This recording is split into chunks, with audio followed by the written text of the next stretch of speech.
Saudara-saudara sekalian, kepemimpinan yang lahir dari proses yang ternodai dengan penyimpangan, dengan kecurangan, akan menghasilkan rejim yang outputnya nanti, keluarannya nanti adalah kebijakan-kebijakan yang penuh dengan ketidakadilan. Dan ini yang tidak ingin kita temui di Indonesia. Kita tidak ingin ini terjadi. Dalam prinsip negara demokrasi modern, ketika melihat ketidaknormalan, ketika melihat penyimpangan demokrasi, maka langkah yang dilakukan bukanlah marah-marah lalu melakukan agitasi kepada publik, tapi langkah yang dilakukan adalah mengumpulkan semua sinyalemen, semua bukti-bukti untuk kemudian nanti dibawa ke depan hakim, ke depan Mahkamah Konstitusi. Ini ciri pribadi, ciri organisasi, dan ciri negara yang modern, yang matang, yang beradab. Karena itu sejak awal kami katakan, kami tidak akan gegabah. Walaupun kami merasakan sejak masa kampanye sampai pemilihan terlalu banyak ketidaknormalan, penyimpangan yang kami alami. Tapi kami memilih untuk mengumpulkan itu semua secara hati-hati, melakukan validasi, memastikan akurat. Kenapa? Karena kita ingin negeri ini, negara tercinta kita ini terus maju makin matang dalam berdemokrasi, makin matang dalam bernegara. Dan ini kita kerjakan dengan keseriusan. Kita tidak ingin proses demokrasi yang terjadi membuat kita mundur mendekati masa pra-reformasi. Karena itulah kita menjaga semua proses ini secara baik, secara tertib. Walaupun itu semua kita lakukan, akan ada saja yang berusaha merendahkan usaha konstitusional ini. Ada saja yang nanti akan mendegradasi usaha konstitusional ini. Seakan ini adalah sikap penyangkalan dan tidak menerima kekalahan. Izinkan kami tegaskan di sini. Kami tidak ingin membiarkan penyimpangan atas demokrasi itu berlalu tak ditantang. Kami tidak ingin penyimpangan itu berlalu tanpa catatan. Kami tidak ingin ini menjadi presiden yang buruk bagi generasi-generasi yang akan datang. Biarlah cukup berhenti sampai di sini. Jangan ada pembiaran. Bila penyimpangan, pelanggaran dibiarkan, dia menjadi kebiasaan. Bila kebiasaan dibiarkan, dia menjadi budaya. Kita tidak ingin budaya demokrasi kita penuh dengan ketidaknormalan. Kita ingin mengembalikan demokrasi kita menjadi demokrasi yang penuh dengan kewarasan. Demokrasi yang mengedepankan adab. Ini yang harus kita kerjakan. Karena itulah kenapa kita memilih jalur ini. Karena kita ingin agar pengalaman ini nantinya tidak menular. Tidak menular kemana? Ke pemilihan-pemilihan berikutnya. Baik pilpres, nanti akan ada ratusan pilkada, akan ada pileg tingkat 1, tingkat 2, yang tidak boleh mengalami yang pernah kita saksikan sama-sama.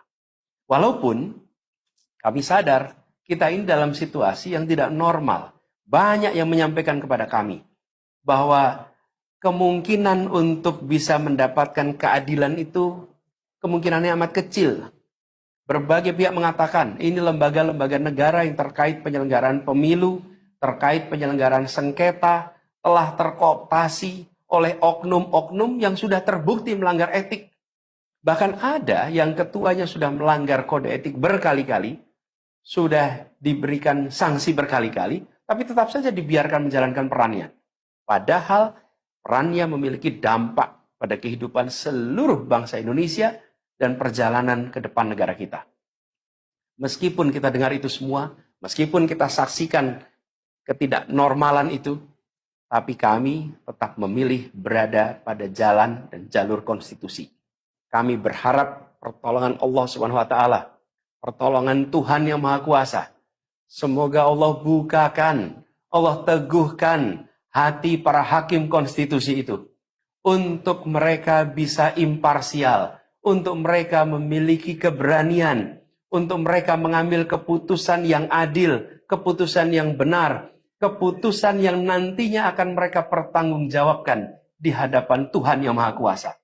Keputusan yang akan mereka pertanggungjawabkan di hadapan sejarah perjalanan bangsa Indonesia, yang akan dipertanggungjawabkan di depan anak cucu mereka di kemudian hari.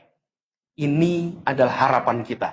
Dan kami yakin insya Allah mereka akan bisa menjalankan apa yang menjadi harapan dari kita semua. Mari kita terus jalankan perjuangan ini dengan menjunjung tinggi etika, menjaga kedamaian dan persatuan. Kita dukung langkah tim hukum, dan kita biarkan segala temuan itu nantinya disampaikan dan menjadi rekam sejarah yang tercatat secara resmi dalam lembaran risalah-risalah Mahkamah Konstitusi Republik Indonesia. Ini biar menjadi catatan, ya catatan pengingat, catatan yang penting bagi perjalanan Republik ini, perjalanan bangsa ini di masa yang akan datang. Seperti saya katakan tadi, jangan sampai ini berulang lagi. Dan izinkan kami mengakhiri dengan menyampaikan terima kasih. Kami sampaikan terima kasih kepada semua yang telah bekerja keras. Kepada seluruh tim yang telah bekerja sepenuh hati. Dengan luar biasa hingga tuntas. Dan kepada seluruh pendukung, seluruh simpatisan yang tak henti menguatkan kami. Kami juga ingin sampaikan apresiasi atas kepercayaan yang diberikan kepada kami. Dan izinkan kami juga mengirimkan rasa apresiasi kepada orang-orang berintegritas yang ada di dalam penyelenggaraan pemilu. Orang-orang yang memilih untuk menjaga integritasnya, yang tahan dalam tekanan, tak goyang dalam iming-iming, tapi tetap bekerja dengan jujur, dengan berintegritas untuk menghasilkan pemilu yang baik. Terakhir, kami ingin tegaskan sekali lagi, apapun takdir yang ditetapkan oleh Allah Subhanahu wa taala, oleh Tuhan Maha Kuasa nanti, kami akan bersama dengan gerakan perubahan. Insya Allah gerakan ini akan terus bergulir, membesar ke depan, dan membawa perubahan-perubahan yang baik, perubahan-perubahan yang diperlukan oleh bangsa ini. Terima kasih, salam hormat untuk semua. Semoga Allah Subhanahu wa taala meridhoi perjuangan kita. Assalamualaikum warahmatullahi wabarakatuh. Download Tribun X sekarang. Menghadirkan lokal menjadi Indonesia.